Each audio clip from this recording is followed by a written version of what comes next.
কাছে ধনী গরিবের পার্থক্য নাই, লম্বা খাটোতে পার্থক্য নাই, আরব অনারবে পার্থক্য নাই। এই আয়াত নাজিল করে আল্লাহ তাআলা বিভেদের দেয়াল বা প্রাচীরকে ভেঙে গুড়িয়ে দিয়েছেন। সবাই সমান, আমরা সবাই সমান, কোনো পার্থক্য নাই। তাহলে আমরা এক উম্মাহ। আওয়াজ করে বলতে হবে আমরা কি? আমরা কয় উৎস থেকে এসেছি? এক উৎস। এবার আল্লাহ বললেন শুধু চাই না, বিশ্বনবী আমাদের শিখিয়ে দিলেন শুধু এক উম্মাহ না, শুধু এক উৎস না, তোমরা এক দেহ এক প্রাণ। আল্লাহু আকবার। এক দেহ এক প্রাণ বানানোর কথা না, বিশ্বনবীর কথা। বিশ্বনবী বলেন মাসালুল মুমিনিনা ফি তাওয়াদিহিম ওয়া তাআতুফিহিম ওয়া তারাহুমিহিম মাসালুল জাসাদ। মুমিনের ভালোবাসা, সম্প্রীতি, উদারতা, এটা দৃষ্টান্ত কি? লাইক ওয়ান সিঙ্গেল বডি, একটা দেহের মতো সবাই। ইনিশতাকা মিনহু উদুন তাদাআলাহু সাইরুল জাসাদ বিসাহরি ওয়াল হুম্মা। দেহের একটা অঙ্গ যদি ইনজুরড হয়, সারা দেহ যেমনি ব্যথা পায়, পেইন পায়, তেমনি গোটা বিশ্বের যেখানেই হোক মুসলিম আঘাত পেলে গোটা বিশ্বের সব মুসলিমের কলিজায় যায় লাগে, ঠিক কি না? আরেক বর্ণনায় বিশ্বনবী বলেন আল মুসলিমুনা কা রাজুলিন ওয়াহিদ ইয়ানি জাসাদিন ওয়াহিদ। পুরো মুসলিম হচ্ছে, উম্মাহ হচ্ছে এরকম এক দেহ। ইনিশতাকা আইনু ইশতাকা কুল্লু। চোখে ব্যথা লাগলে যেমনি সারাটা দেহ ব্যথা অনুভব করে, ইনিশতাকা রাসুহু ইশতাকা কুল্লু। মাথায় ইনজুরি হলে যেমনি সারা দেহে ব্যথা লাগে, গোটা বিশ্বের যেখানেই মুসলিম ব্যথা পাক, আক্রান্ত হোক, গোটা বিশ্বের সব মুসলমানের কলিজায় লাগে, ঠিক কিনা বলেন? আচ্ছা, আপনার চোখে ব্যথা, কোথায় ব্যথা? আপনার চোখে যেহেতু ব্যথা, সারা দেহে তো খুব আরাম লাগে, তাই না? আপনার প্রচন্ড মাথা ব্যথা মাঝে মাঝে হয় না আমার ভাইয়েরা? মাথা ব্যথা হয় না আপনাদের? প্রচন্ড মাথা ব্যথা, তো সারা দেহটা তো খুব আরামে আছে না?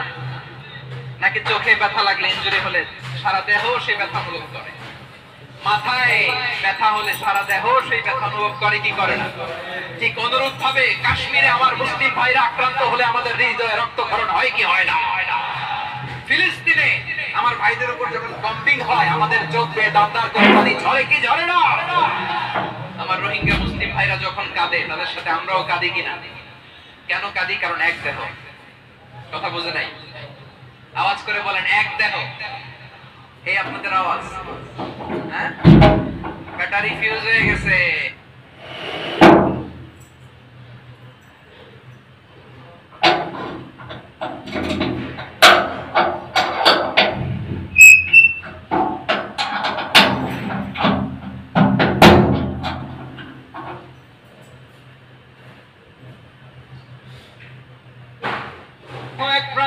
আমাদের সম্পর্কের একটা নাম দিয়ে দেন। রব্বুল আলামিন বললেন ইন্নামাল মুমিনুনা ইখওয়াতুন ফাসলিহু বাইনা আখাওয়াইকুম ওয়াত্তাকুল্লাহ লাআল্লাকুম তুরহামুন। নিশ্চয়ই মুমিনরা হলো ভাই ভাই, নিশ্চয়ই তোমরা মুমিনরা ভাই ভাই, তোমাদের সম্পর্কের নাম তোমরা পরস্পর ভাই ভাই। এই ভাই ভাইয়ের মধ্যে যদি বিরোধ লাগে, তাহলে আপোষ মীমাংসা করে দাও, শান্তি সমঝোতা করে দাও। আল্লাহকে ভয় করো, রহমত নাজিল করবে কে? ভাই ভাইয়ের মধ্যে যদি বিরোধ হয়, কি করবেন? আরো লাগাই দিবেন নাকি? মাশাআল্লাহ, মিটাই দিব। তোমরা ভাই ভাই, ভাই ভাই বিরোধ হলে আপোষ মীমাংসা করে দাও, শান্তি সমঝোতা করো, মজা নিও। পেকুয়াতে আপনার বাড়ির পাশে আপন দুই ভাই মারামারি লাগছে, আপনি দেখলে কি করেন? অনেকে মজা নেয়। অনেকে কি করে? মজা নেয়, আরেকটু লাগুক। আবার বলে হাত থাকতে মুখে কি বলে? কপাল পোড়া, কপাল পোড়া। আফসোস তাদের জন্য, কপাল পোড়া। ভাই ভাই ঝগড়া লাগলে বলবেন যে হাত থাকতে মুখে কি, নাকি? কলিজা কাঁপে না আপনার? আপনি তো মজা নেন। আমরা ভাই ভাই, মজা নেওয়া যাবে না, মিলিয়ে দিতে হবে। খুব শান্ত ছিল, আবার এদিকে উঠা বসা করতেছে। আমি আর অল্প কয়েক মিনিট নিব, মিস করবেন। ডিস্টার্ব করলে আমার মাথা থেকে পয়েন্ট ছুটে যাবে। আর যদি আল্লাহর কোরআনের দিকে তাকিয়ে আর কয়েকটা মিনিট স্যাক্রিফাইস করতে পারেন, জীবন উজালা করে দিবে কে? আল্লাহর ওয়াস্তে কয়েক মিনিট এভাবে থাকে। মুমিনদের আল্লাহ একটা সম্পর্ক জুড়ে দিলেন। সম্পর্কের নাম ভাই ভাই। আমরা সবাই কি? আওয়াজ করে বলেন, আমরা সবাই কি? আল উখুওয়া, ব্রাদারহুড। সুবহানাল্লাহ, কত চমৎকার ইসলাম আমাদেরকে শিখিয়েছে। ভ্রাতৃত্ব তিন ধরনের। পেকুয়ার ভাইয়ের আওয়াজ করে বলেন, কয় ধরনের? একটা হচ্ছে আল উখুওয়া আল ইনসানিয়া, হিউম্যান ব্রাদারহুড, মানবিক দিক থেকে ভাই, যারাই মানুষ তারাই আমার ভাই।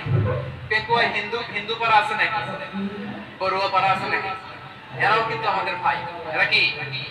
কথা কয়, এরা কি? কোন দিক থেকে? মানবিক দিক থেকে। কারণ তারাও মানুষ, আমরাও এই দিক থেকে ভাই।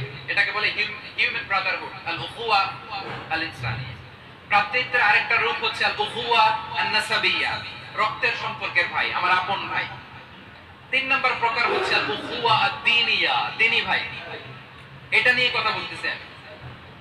দ্বীনি ভাই, এই যে পেকুয়া, আজকে লক্ষ মানুষের জনসমুদ্র, আমরা একে অপরের কি ভাই? দ্বীনি ভাই। আওয়াজ করে বলেন তো, কি ভাই? এই দ্বীনি ভাই, মানবিক ভাই, রক্তের সম্পর্কের ভাইকেও ছাড়িয়ে যায়। এটা ফিল করতে হবে। পেকুয়া জেনজি, এই আমার দ্বীনি ভ্রাতৃত্ববোধ। ফিলিস্তিনে বোমা ফুটলে যে আমি তাহাজ্জুদের জায়নামাজে কাঁদি, কাশ্মীরের ভাইরা আক্রান্ত হলে যে আমার বুক ফেটে কান্না আসে, কারণ আমরা দ্বীনি ভাই। আমরা কি ভাই? দ্বীনি ভাই। সম্পর্কের দিক থেকে এটা সবচেয়ে মজবুত। এটা আমাদেরকে ফিল করতে হবে। সম্পর্কের দিক থেকে এটা কি? সবচেয়ে মজবুত। দ্বীনি ভাই। বদরের প্রান্তর, এদিকে কুরাইশরা, এদিকে মুসলিমেরা। কুরাইশের মধ্যে, কুরাইশ গোষ্ঠীর মধ্যে অনেকে আছে বাবা, তার কলিজার টুকরা ছেলে মুসলিম সেনাবাহিনীর এদিকে দাঁড়ানো। মুখোমুখি দুইটা ব্যাটালিয়ন সেনাবাহিনী, কুরাইশদের বাহিনী, মুসলিম বাহিনী। কুরাইশদের এখানে বাবা, এখানে ছেলে। কুরাইশদের এখানে ছেলে, এখানে বাবা। ইসলাম তাদেরকে পৃথক করেছে। আর মুসলিম সেনাবাহিনীর মধ্যে কেউ কাউরে চিনে না। কেউ আনসার, কেউ মুহাজির, কেউ ছোট, কেউ বড়, কেউ দাস, কেউ মালিক, সব মিলেমিশে একাকার। কিসে তাদেরকে আবদ্ধ করলো? এই দ্বীনি ভ্রাতৃত্ব। চিল্লায় বলো ঠিক কিনা? এজন্য আল্লাহ বলেন, ইন্নামাল মুমিনুনা ইখওয়াতুন ফাসলিহু বাইনা আখাওয়াইকুম ওয়াত্তাকুল্লাহা লাআল্লাকুম তুরহামুন। খবরদার শুনে রেখো, তোমরা মুমিনরা হলো ভাই ভাই। পেকুয়ার ভাইরা আওয়াজ করে বলো, আমরা কি? আর জোরে বলো, আমাদের সম্পর্ক কি? ভাই ভাই সম্পর্ক। ফাসলিহু বাইনা আখাওয়াইকুম, যদি ভাই ভাই বিরোধ হয়, জানিও না। মুখ থাকতে, হাত থাকতে মুখে কি এমন মন্তব্য করো না, আরো লাগিয়ে দিতে যেও না। মিলিয়ে দাও, শান্তি সমঝোতা করে দাও, কারণ তোমরা সবাই হলে দ্বীনি ভাই। আমরা কি? দ্বীনি ভাই। মিলিয়ে দিবে আমার পেকুয়ার ভাইরা। দুইজন ঝগড়া লাগলে মিলিয়ে দিলে যে কত সওয়াব, এটা আমরা অনেকে জানি না। দুইজন ঝগড়া লাগছে, আচ্ছা আপনাদের কোথাও এলাকায় আগুন লাগলে আপনারা কি ঢালেন? পানি। অনেকে ওই জায়গায় তেল ঢালে। এরকম ডাকাইতেছে না নাই? আগুন নিভানোর জন্য ঢালতে হবে কি? একদল এখানে কি ঢালে? আল্লাহ তাআলা এরকম মাইন্ডসেট, মানসিকতার হওয়া থেকে আমাদেরকে তুমি বাঁচাও। ঝগড়া লাগলে মিলিয়ে দিবেন। কি করবেন? তিন জায়গায় প্রয়োজনে মিথ্যা বলা যায়। কয় জায়গায় মিথ্যা বলতে? তাওরিয়া, মানে কথা একটু ঘুরিয়ে বলবেন। এক নাম্বার, আপনার ওয়াইফকে খুশি করার জন্য। সে একটু এরকম না বলে একটু কৌশল করে বললে খুশি হবে, ওটা বলা যায়। দুই নাম্বার, জীবন মরণের ব্যাপার, জান বাঁচানোর জন্য একটু কৌশল করে ঘুরিয়ে বললেন, এটা যায়। তিন নাম্বার, দুইজন ঝগড়া লাগছে, তাদেরকে মিলিয়ে দেওয়ার জন্য কৌশল করে একটু মিথ্যা বলা, ঘুরিয়ে বলা যায়। দুইজনের মধ্যে দেখলেন যে সম্পর্ক খারাপ, একজনকে বললেন, ভাই সে তো ওই দিন আপনার ব্যাপারে অনেক প্রশংসা। কি? আমার ব্যাপারে প্রশংসা? তার সাথে তো আমার মারাত্মক সম্পর্ক। কি বলবো? এই বললো আপনি নাকি এই করছেন, ওই করছেন, অনেক প্রশংসা। লোকটার মন খুশি হয়ে যাবে তার ব্যাপারে, ঠিক কিনা? আবার তার সাথে যার ঝগড়া, ওরা যে বলবেন, ভাই ওই দিন তো সে আপনার অনেক অ্যাপ্রিসিয়েশন করলো, অনেক অনেক। সে তো অবাক, কি বলে কি? আমার এই যে দুইজনের ব্যাপারে দুইজনের একটু ভালো ভালো কথা বলে দিচ্ছেন, একদিন দেখবেন রাস্তা দিয়ে হাঁটার সময় একে অপরকে সালাম দিয়ে ফেলছে, সালাম দিয়ে বুকে জড়ায় ধরছে, আসলে নেই? আবার মিলমিশ হয়ে গেছে। মিন দারাজাতিস সিয়ামি ওয়াস সালাতি ওয়াস সাদাকা। হে আমার উম্মতেরা, নামাজ, রোজা, দান, দেখেন নামাজ, রোজা, দানের চেয়েও বড় কোন শ্রেষ্ঠ ইবাদতের কথা আমি কি তোমাদের বলবো না? সাহাবারা তো অবাক, বলে কি নামাজের চেয়ে বড় ইবাদত, রোজার চেয়ে বড়, দান করার চেয়ে বড় ইবাদত? সাহাবীরা বললেন বালা ইয়া রাসূলুল্লাহ, নবী বলেন। বিশ্বনবী বললেন নামাজের চেয়েও বড়, রোজার চেয়েও বড়, যাকাতের চেয়েও বড়, সাদাকার চেয়েও বড় একটা ইবাদত আছে, আমি কি তোমাদের বলবো না? সাহাবারা বললেন ইয়া রাসূলুল্লাহ, বালা অবশ্যই বলবেন, সেটা কি? বিশ্বনবী বললেন ইসলাহু যাতিল বাইন। দুইজন যখন ঝগড়া লেগেছে, তোমার দুই ভাই যখন ঝগড়া লেগেছে, এই দুইজনের মধ্যে বিরোধ মিটিয়ে মীমাংসা করে দেয়া হচ্ছে সবচাইতে সেরা কাজ। দুইজন ঝগড়া লাগছে, ইসলাহু যাতিল বাইন, দুইজনের মধ্যে মিলিয়ে দেয়া, এটা নামাজ, রোজা, সাদাকার চেয়ে বেশি সওয়াব। সুবহানাল্লাহ, এত আস্তে, হ্যাঁ? ওয়াত্তাকুল্লাহ ওয়া আসলিহু যাতা বাইনিকুম, সূরা আনফাল। আল্লাহ বলেন আল্লাহরে ভয় করো, ঝগড়া লাগলে মজা নিও না, ওয়াত্তাকুল্লাহ, আল্লাহরে ভয় করো, ফাসলিহু যাতা বাইনিকুম, মিলিয়ে দিও। তাহলে আমরা মিলায়ে দিব, রাজি আছেন তো? তাহলে আমরা এক উম্মাহ, এক উৎস থেকে এসেছি, এক দেহ এক প্রাণ, আমাদের সম্পর্ক বড় মজবুত, সীসাডালা প্রাচীরের মতো, কেউ টলাতে পারে না, কেউ ভাঙতে পারে না, ঠিক কি না? আবার আমাদের সম্পর্ক হলো ভাই ভাই, আমরা ঐক্যবদ্ধ থাকার জন্য দুনিয়ায় এসেছি। কেমন করে ঐক্যবদ্ধ থাকতে হয় দুনিয়াবাসীদের শেখানোর জন্য এসেছি। আল্লাহ বলেন ও নবী, শুধু মুসলমানের মধ্যেই ঐক্য করলে হবে না, প্রয়োজনে ইহুদি নাসারাদের সাথে ঐক্য গড়ে তোলো। কথা শুনতেছেন? প্রয়োজনে আহলে কিতাবদের সাথে ঐক্যবদ্ধ হওয়ার আদেশ দিয়েছে কে? সবাই বলতে হবে, আওয়াজ করে বলেন। আহলে কিতাব ইহুদি নাসারাদের সাথেও প্রয়োজনে ঐক্যবদ্ধ হওয়ার ঘোষণা দিয়েছে কে? বিশ্বনবী মক্কা থেকে মদিনায় হিজরত করতে গেছেন, ওখানে ইহুদিদের সাথেও কোয়ালিশন করেছেন। সুবহানাল্লাহ পড়বেন না? বনু কাইনুকা, বনু নাদির, বনু কুরাইজা, এই তিনটা দলের সাথে বিশ্বনবী কোয়ালিশন করেছেন একসাথে, কিন্তু তাদের বিশ্বাসঘাতকতার কারণেই তারা বহিষ্কৃত হয়েছে মদিনা থেকে। বিশ্বনবীর এখানে কোনো দোষ নাই, বিশ্বনবী ঐক্যবদ্ধ হতে চেয়েছেন।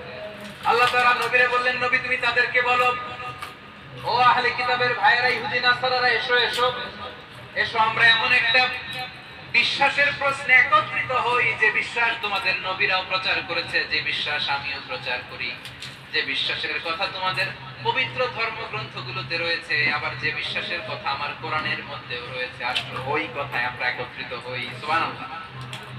তাহলে ভিন্ন ধর্মী তাদের সাথে যখন আমরা ঐক্য করব, কিসের উপর ঐক্য? একটা কমন ফেইথ, একটা মৌলিক বিশ্বাসের উপর ঐক্য। আল্লাহ তাআলা বলছেন, কুলিয়া আহলাল কিতাবি তাআলাউ ইলা কালিমাতিন সাওয়াইন বাইনানা ওয়া বাইনাকুম আল্লা না'বুদা ইল্লাল্লাহ ওয়া লা নুশরিকা বিহি শাইআ ولا يتخذ بعضنا بعضا أربابا من دون الله فإن تولوا فقولوا اشهدوا بأننا مسلمون. পড়েন আল্লাহু আকবার। রব্বুল আলামিন বিশ্বনবীকে ডেকে বললেন, নবী তোমার প্রতিবেশী ইহুদিদেরকে ডেকে বলো, তাআলাউ ইলা কালিমাতিন সাওয়াইন বাইনানা ওয়া বাইনাকুম, ও ইহুদিরা আসো, এক টেবিলে বসি, আসো এমন একটা কথার উপরে আমরা সবাই একমত হয়ে যাই, যেই কথা তোমরাও মানো আমরাও মানি, সেটা হচ্ছে আল্লাহ ছাড়া আমরা কারো ইবাদত করব না, আমরা সবাই মিলে ইবাদত করি একজনের, তিনি কে? আল্লাহ ছাড়া কারো ইবাদত চলবে না, আল্লাহর সাথে আমরা শরীক করব না, আল্লাহ ছাড়া নিজেরা নিজেদেরকে রব হিসেবে মানব না। এই তিনটা বিষয়ে যদি একমত হও, চলো আমরা একসাথে বসি, আমরা ঐক্যবদ্ধ হই। পড়েন সুবহানাল্লাহ। তাহলে দেখেন, ঐক্য কি শুধু মুসলমানদের মধ্যে না, প্রয়োজনে অন্য ধর্মের সাথে ঐক্যবদ্ধ হতে হয়। শেষ, আপনাদের ওয়াজ শেষ নাকি? হ্যাঁ, আমরা শেষ করে দিই, অনেক রাত বসতেছে। এরকম ওঠা বসা কেন রে ভাই? এজন্যই বড় মাহফিল গুলো পছন্দ হয় না। লক্ষ লক্ষ মানুষ আসবে, ওঠা বসা, ধাক্কা ধাক্কি, মারামারি, পুরো মাইন্ডসেটটাই নষ্ট করে দেয়। আল্লাহর ওয়াস্তে করে বলার পরও এরপরে উঠতেছে, দাঁড়াচ্ছে। কে বলছে আপনাদেরকে 2 দিন আগে আসলে? রাতে মাহফিল বা দুপুরে মাহফিল, সকালবেলা চলে আসবেন, দুপুরে চলে আসবেন, জায়গা নাই পিছনে একটু দেখে চলে যাবেন। এই যে আগামীকালই তো এটা ইউটিউবে চলে যাবে, এই যে মুনকার নাকির কিরামান কাতিবিন, শত শত হাজার হাজার চলে আসবে, এরা রেকর্ড করে কালকে ছেড়ে দিবে, পেয়ে যাবেন। তো এখানে ধাক্কা ধাক্কি মারামারি ওঠা বসা এটা ঠিক না। নিয়ম হচ্ছে যারা আসছেন শেষ পর্যন্ত বসে থাকবেন। এটা কোরআনের মাহফিল, কোরআনের মাহফিলের কোনো আদবই আমরা রক্ষা করতে পারিনি। আল্লাহ আমাদেরকে মাফ করুন, আল্লাহ ক্ষমা করুন। ধাক্কা ধাক্কি মারামারি করে ওঠা বসা করে মাহফিলের সৌন্দর্য আমরা নষ্ট করে দিচ্ছি। আল্লাহর রাস্তায় কয়েকটা মিনিট বসেন। আমি মনে করতেছি এই কথাগুলো খুব গুরুত্বপূর্ণ। মাত্র আর দু একটা কথা বলে আমি শেষ করে দেবো ইনশাআল্লাহ। আর দেরি করবো না, 1 মিনিট। একটু বসেন, একটু বসেন, মেহরবানি করে। প্রিয় ভাইরা, ঐক্য, আমার দিকে তাকান। আল্লাহর রাস্তে মুখ দিয়ে একটা আওয়াজ উচ্চারণ করবেন, আল্লাহর রাস্তে। চলে যেতে চাইলে চলে যান। আল্লাহর রাস্তে শব্দটা যদি কারো কানে যায়, আল্লাহর নামের ওসিলায় আল্লাহর রাস্তে মুখ দিয়ে আওয়াজ করবেন। আমার দিকে তাকান, আল্লাহর রাস্তে, আল্লাহর রাস্তে। যদি পরিস্থিতি কখনো এমনও হয় শিরকের আড্ডাখানা, আপনি ঐক্য প্রতিষ্ঠার জন্য, ঐক্য রক্ষার জন্য তাও শুধু তাওহীদের দাওয়াত দিবেন, ওইখানে আক্রমণ করবেন না। এটা কোরআনের নীতি। কথা বুঝতে পেরেছেন? সামনে শিরকের কি কথা কয় না, শিরকের কি আড্ডাখানা, আখড়া। কিন্তু ঐক্য বজায় রাখার জন্য, গৃহযুদ্ধ এড়ানোর জন্য আপনি শুধু এটা যে শিরক, এটা হারাম, এটা থেকে তোমরা বেঁচে থাকো, শুধু দাওয়াত দিবেন, আপনি আক্রমণ করবেন না। এটা কোরআনের বিধান। সুবহানাল্লাহ কইবেন না? এই চমৎকার ঘটনাগুলো আপনারা শোনাতে পারবো এরকম বিশৃঙ্খলা করলে। মুসা আলাইহিস সালাম আল্লাহর সাথে সরাসরি কথা বলতেন। ওয়া কাল্লামাল্লাহু মুসা তাকলিমা। সুবহানাল্লাহ পড়েন, আওয়াজ তুলে সবাই বলেন সুবহানাল্লাহ। এখন বনি ইসরাইল হচ্ছে পৃথিবীর সবচেয়ে গোয়ার জাতি। তারা বলে, মুসা তুমি যে আল্লাহর সাথে কথা বলো আমরা তো দেখি না, তুমি যে কথা বলো আমরা তো শুনি না, তো কি করতে হবে? বনি ইসরাইল বলে, আমাদের মধ্য থেকে 70 জন নিয়ে যাইতে হবে তোর পারে। ওরা আয়েশা যদি কয় হ্যাঁ আমরা শুনছি, তাহলে বিশ্বাস করবে। কত বড় ডাকাত দেখছেন বনি ইসরাইল। এদের যে গোয়ার জাতি নাই, এত গোয়ার তুমি করেছে মুসা আলাইহিস সালাম। তুমি যে আল্লাহর সাথে কথা বলে আমরা তো দেখি, কি করব? 70 জন আমাদের বন্ধু বান্ধব যে যদি দেখে, তারা বললে ওকে আসো, 70 জন আসো। 70 জন নিয়ে গেল। মুসা আলাইহিস সালাম হারুন আলাইহিস সালামকে খেলাফা দিয়ে গেলেন, আল্লাহ ওনাকে নবী বানালেন। মুসা আলাইহিস সালাম বললেন, হারুন খবরদার, বনি ইসরাইলের মধ্যে তাওহীদের বাণী প্রচার করবা, ঐক্য ধরে রাখবা, বিচ্ছিন্ন হতে দিবা না। চলে গেছে। এইদিকে বনি ইসরাইলের এক দুষ্ট লোক ছিল, নাম সামিরি। কি নাম? সামিরি। সে সবাইরে বলে তোমাদের স্বর্ণগুলো ফালাও। স্বর্ণগুলো ফেললো, বনি ইসরাইলের স্বর্ণগুলোকে গলিয়ে সে একটা গরুর বাচ্চা বানালো। গোবৎস। কিসের বাচ্চা? দেখেন গরুর পূজা কিভাবে শুরু হয় পৃথিবীতে প্রথম। গোবৎস পূজা, গরুর বাচ্চার পূজা কিভাবে? সে স্বর্ণ গলি গরুর বাচ্চা করে জিবরাইল আলাইহিস সালাম যে জমিনে এসেছিলেন, ওই ফেরেশতার পায়ের নিচে একটু মাটি সে বুদ্ধি করে প্যাকেটে রেখে দিয়েছে। সে গরুর বাচ্চা বানায় স্বর্ণ দিয়ে গলিয়ে ওই মাটি এটার মধ্যে ঢুকাই দিচ্ছে বেলকে দেওয়ার জন্য। স্বর্ণ দিয়ে বানানো গোবৎস গরুর বাচ্চার গায়ে যখন সেই মাটি ছুঁড়ে দেওয়া হলো, এখন বাছুরের ভেতর থেকে ভ্যাঁ ভ্যাঁ আওয়াজ আসতেছে। কি আসতেছে? সবাই তো অবাক। সামিরি বলে, আরে তোমরা যে 70 জন দিয়ে মুসা আলাইহিস সালামকে পাঠাইছো ওইদিকে, এত ঘুরতেছে, আল্লাহরে খুঁজে পায় না, আল্লাহ তো এটার ভিতরে ঢুকছে। নাউজুবিল্লাহ বলবেন না? তোমরা যে 70 জন দিয়ে পাঠাইলা, 70 জন নিয়ে মুসা আলাইহিস সালাম খালি ঘুরতেছে, আল্লাহরে পায় না। পাবে কেমনে? আল্লাহ তো নাউজুবিল্লাহ এটার ভিতরে। সিজদা দাও। এই সিজদা দিয়ে আল্লাহর নবী হারুন আলাইহিস সালাম বললেন, খবরদার, এটা সুস্পষ্ট শিরক। আল্লাহ সব গুনাহ maaf করে, শিরকের গুনাহ maaf করে না। খবরদার, তোমরা থামো। কে শুনে কার কথা? এই যে যেমন এখন আপনারা আমার কথা শুনতেছেন না? শুনতেছেন?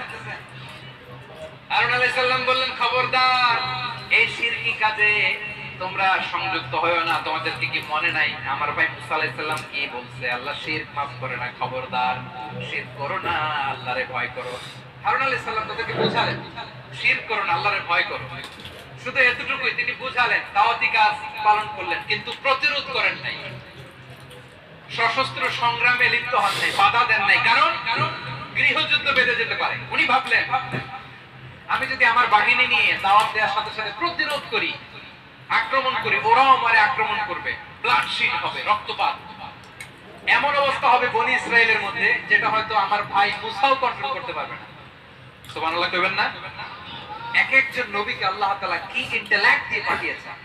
তিনি ভাবলেন আমি দাওয়াতি কাজটাই করি, এটা যে হারাম এটা থেকে শুধু বারণ করি কিন্তু প্রতিরোধ না করি।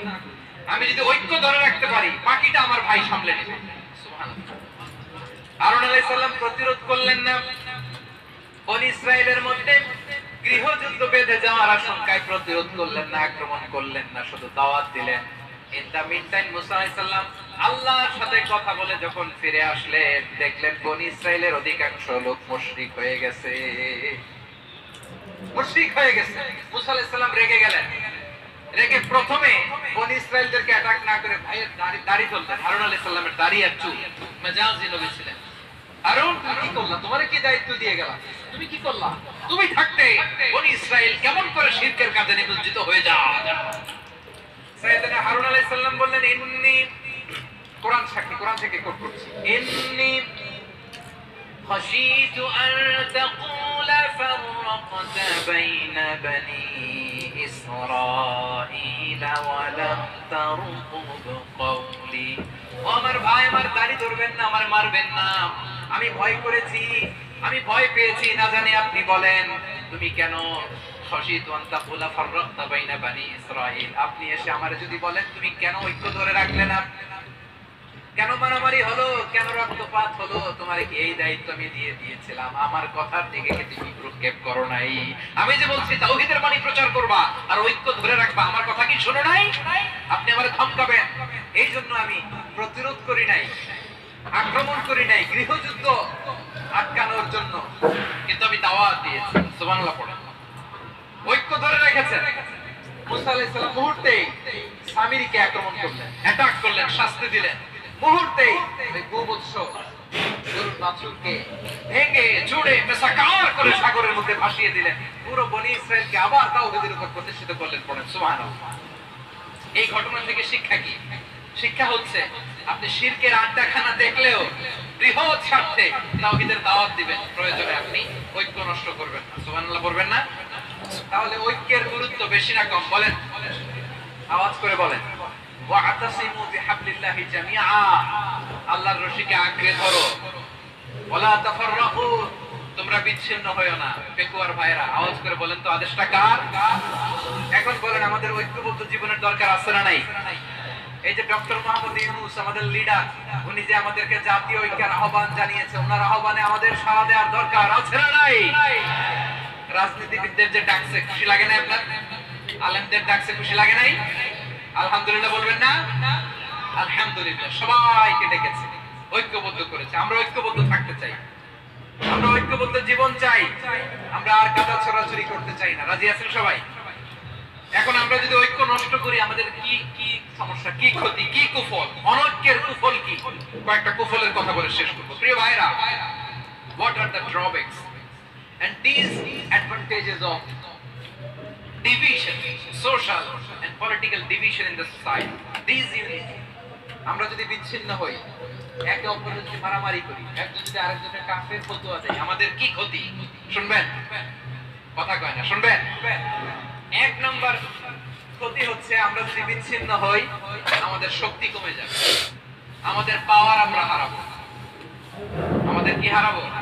পাওয়ার। মনে রাখবেন, যখন আমি একা থাকি তখন আমি ব্যক্তি, যখন আমরা সবাই মিলি তখন আমরা শক্তি। এই শক্তি নিয়ে আমাদের সামনে এগিয়ে যাওয়ার দরকার আছে না নাই? তাহলে আমরা যদি বিরোধে নিজেরা বিরোধে লিপ্ত হই আমাদের ক্ষমতা, পাওয়ার ছুটে যাবে। আমরা এই পাওয়ার হারাতে চাই না, ঠিক কিনা বলেন? রব্বুল আলামিন ঠিক তাই বললেন। রব্বুল আলামিন বললেন খবরদার, ওয়াতিউল্লাহ ওয়া রাসূলাহু ওয়া লা তানাযাউ ফাতাফশালু ওয়া তাযহাবা রিহুকুম ওয়াসবিরু ইন্নাল্লাহা মা'আস সাবিরিন। আল্লাহর আনুগত্য করো, নবীর আনুগত্য করো, কিন্তু খবরদার নিজেরা বিরোধে লিপ্ত হয়ো না, নিজেরা মারামারি করো না, তাহলে তোমাদের শক্তি কমায় দিবে কে? ফাতাফশালু, তোমরা সাহস হারাবা, ওয়া তাযহাবা রিহুকুম, তোমাদের শক্তি কমে যাবে, পাওয়ার কমে যাবে। তাহলে আমরা যদি নিজেরা মারামারি করি, আমরা নিজেরা যদি বিচ্ছিন্নতায় লিপ্ত হই, আমরা যদি মতানৈক্য করি তাহলে আমাদের শক্তি কমে যাবে, ঠিক কিনা? আমরা শক্তি কমাবো। আচ্ছা, ছোট্ট একটা বাঁশের কঞ্চি যদি আপনারা দেয়, পায়ের মধ্যে ধাক্কা দিয়ে ভাঙতে পারবেন না? এরকম বাঁশের কঞ্চি যদি 20টা একসাথে জোড়া লাগায় দেয়, ভাঙতে পারবেন? কথা বোঝে নাই মনে হয়। চিকন একটা বাঁশের কঞ্চি দিলে ভাঙা যাবে না? এরকম চিকনই 20টা বাঁশের কঞ্চি একসাথে লাগাই দিলে ভাঙতে পারবেন? কারণ যখন আমি একা থাকি তখন আমি ব্যক্তি, যখন আমরা সবাই মিলি তখন আমরা শক্তি। আমরা যেন শক্তি না হারাই। আমরা বিরোধে লিপ্ত হলে শক্তি কমে যাবে। এই হচ্ছে 1 নম্বর ডিসঅ্যাডভান্টেজ। 2 নম্বর ডিসঅ্যাডভান্টেজ হচ্ছে আমরা নিজেরা বিরোধে লিপ্ত হলে অন্যরা আমাদের মাথায় কাঁঠাল ভেঙে খাইতে সুবিধা হয়। কথা বোঝেন নাই? আমরা যদি বিরোধে লিপ্ত হই তাহলে পরাশক্তিগুলোর সুবিধা, তখন আমাদের কাউকে দিতে হবে ট্রানজিট, কাউকে দিতে হবে সেন্ট মার্টিন, কাউকে দিতে হবে দেশের অর্ধেক। চিল্লায় বলো ঠিক কিনা? নিজেদের প্রবলেম সলভ করার ক্যাপাসিটি আমাদের আর থাকবে না। আমরা যদি বিরোধে জড়াই, আমার কলিজার টুকরা পেকুয়ার ভাইরা, আমরা বিরোধ করব না, আমরা বিচ্ছিন্ন হব না। নিজেরা বিরোধে জড়ালে পরাশক্তিগুলো আমাদের মাথায় কাঁঠাল ভেঙে খায়। তখন ভারতের পিছনে দৌড়াতে, আমেরিকার পিছনে দৌড়াতে আমাদের জুতার তলা ক্ষয় হইয়া যাইবে। নিজেদের প্রবলেম সলভ করা যাবে না। আমরা যদি অন্যের পিছনে না দৌড়াতাম আর এই বিরোধকে থামাতে পারতাম, বাংলাদেশ আজকে যেখানে আছে তার কমপক্ষে 50 গুণ সামনে থাকতো। চিল্লায় বলেন ঠিক কিনা? তাহলে 1 নম্বর ক্ষতি হচ্ছে আমাদের পাওয়ার লেস হয়ে যায়, আমরা দুর্বল হই যদি আমরা বিরোধ করি। 2 নম্বর হচ্ছে পরাশক্তিগুলোর সুবিধা নেই। 3 নম্বর হচ্ছে আমাদের উন্নয়ন, দেশের উন্নতি, অগ্রগতি এটা স্থবির হয়ে যায়, এটা বাধাগ্রস্ত হয়। প্রিয় ভাই, ইউনিটি, ঐক্য হচ্ছে একটা দেশের উন্নয়নের মূল ভিত্তি। দুজন কইছে ঠিক, এদিকে এখন কয়েকজন কইছে ঠিক। ঐক্য হচ্ছে একটা দেশের, জাতীয় ঐক্য হচ্ছে কোন দেশের উন্নয়ন অগ্রগতির মূল ভিত্তি, ঠিক কিনা বলেন? ইউনিটি অফ এ কান্ট্রি, এটা হচ্ছে একটা সাস্টেইনেবল ডেভেলপমেন্ট, সোশ্যাল স্ট্যাবিলিটির জন্য এটা অনেক গুরুত্বপূর্ণ। এজন্য বিরোধের কোন স্থান আমরা দিব না, আমরা ঐক্যবদ্ধ থাকবো ইনশাআল্লাহ বলে। আর কখনো কাউরে কাফের বলে গালি দিবেন, তুই জাহান্নামী বলবেন, ঝগড়া লাগলে লাগাই দিবেন, তাহলে কি করবেন? মিলাই দিবা। আওয়াজ করে বলেন কি করব? ভাইরা, এই বিরোধ গত 50 বছর তো আমরা দেখেছি, ধর্মীয় অঙ্গন বলেন, সামাজিক অঙ্গন বলেন, রাজনৈতিক অঙ্গন বলেন, এই বিরোধ আমাদেরকে শেষ করে দিয়েছে। এই 24-এর ছাত্র নাগরিক অভ্যুত্থানের পরেও যদি সেই বিরোধ আমাদেরকে খায়, তাহলে এতগুলো তাজা জেনজির রক্ত বৃথা যাবে। চিল্লায় বলো ঠিক কিনা? আমরা এই রক্তগুলোকে বৃথা দিতে চাই না, বৃথা যেতে দিতে চাই না। আমরা ঐক্যবদ্ধ থাকতে চাই। রাজি আছেন? আমরা আর কাদা ছোড়াছুড়ি করবো না। অনেক হয়েছে আন্না, এবার থামো। অনেক হয়েছে আন্না। প্রথমেই আমি এদেশের সম্মানিত আলেম সমাজকে বিনয়ের সাথে অনুরোধ করব, আসুন আমরা ঐক্যবদ্ধ হই। আজকের এই পেকুয়ার ঐতিহাসিক তাফসীরুল কোরআনের প্রোগ্রাম থেকে আমি সম্মানিত আমার মাথার তাজ ওলামাদেরকে জাতীয় ঐক্যের আহ্বান জানাই। পেকুয়ার এই ঐতিহাসিক তাফসীরুল কোরআনের প্রোগ্রাম থেকে আমি আমার সম্মানিত রাজনৈতিক ব্যক্তিবর্গদেরকে জাতীয় ঐক্যের আহ্বান জানাই। অনেক হয়েছে আন্না। আধিপত্যবাদকে রুখে দিতে হলে, বাংলাদেশের বিরুদ্ধে যে কোনো ধরনের ষড়যন্ত্রকে রুখে দিতে হলে জাতীয় ঐক্যের কোনো বিকল্প নাই। চিল্লায় বলো ঠিক কিনা?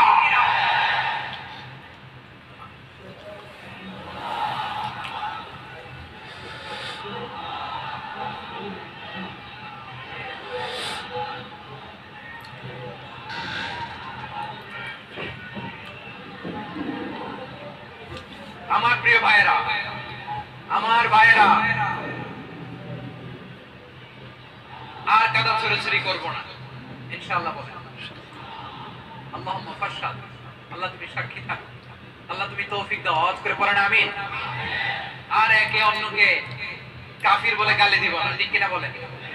রাজি আছেন? ধ্বংস করে দিয়েছি আমরা আমাদেরকে। আপনারা হালাকু খানের নাম শুনেছেন? মঙ্গল অধিপতি হালাকু খান বাগদাদের আমাদের বিশাল দারুল হিকমা লাইব্রেরিকে ধ্বংস করেছে। 10 লক্ষ মুসলমানদেরকে কচুকাটা করে গণহত্যা করেছে। জানেন, আমাদের সভ্যতা সূতিকাগারের কেন্দ্রবিন্দু ছিল বাগদাদ। ইরাকের বাগদাদে যেদিন সে রক্ত নিয়ে হোলি খেলা করে, রক্তের হোলি খেলা যেদিন হয়, ওই দিনও বাগদাদে বাহাস চলতেছিল। আমাদের বাহাস কি চলতেছিল? আপনাদের এলাকায় বাহাস আছে? এই প্রচলিত বাংলাদেশে যে বাহাস, এটার সাথে ইসলামের কোনো সম্পর্ক আছে? এই পর্যন্ত বাহাসের পরে পরাজয় বরণ করছে কোন দল আপনারা পাইছেন? আমি পাই নাই। প্রত্যেক দলই বাহাসের পরে সংবাদ সম্মেলন করে বলে আমরা জয়লাভ করিয়াছি, ওনারা পালাইয়া চলিয়া গিয়েছে। আছে না নাই? কারণ সত্য জানার জন্য, সত্য মানার জন্য আসে না, তো নিজের জ্ঞান জাহির করার জন্য বাহাস করে। বিপক্ষ দলের আলেমকে ছোট করার জন্য বাহাস করে। এই বাহাসের স্থান ইসলামে নাই। চিল্লায় বলো ঠিক কিনা?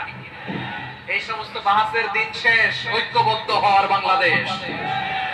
প্রিয় ভাইরা, হালাকু খান সে দারুল হিকমা লাইব্রেরি জ্বালিয়ে পুড়িয়ে এই সব দামি দামি বইগুলো, আমাদের দামি দামি ঐতিহাসিক তুরাসি ক্লাসিক বইগুলোকে দজলা নদীতে ফেলেছে। পুরা দজলা নদী কালো হয়ে গিয়েছে। 10 লক্ষ মুসলমানকে গণহত্যা চালিয়ে এই রক্তের বন্যা যখন দজলা নদীর পানিতে মিশে গিয়েছে, দজলা নদীর পানি লাল হয়ে গিয়েছে।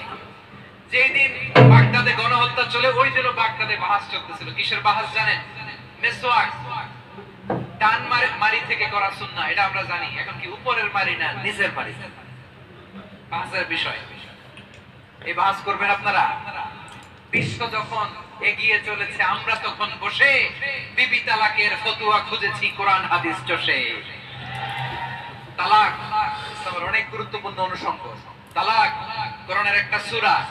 কিভাবে তালাক হবে না হবে আমাদের ফুকাহায়ে ইকরাম, আমাদের আকাবেররা সব বলে গিয়েছে, সব জানা। আপনি হয় এটা মানবেন, নয় ওইটা। ওইটা নিয়ে বাহাসের দরকার নাই, ওইটা নিয়ে মারামারির স্থান ইসলামে নাই। আওয়াজ করে বলেন ঠিক কিনা?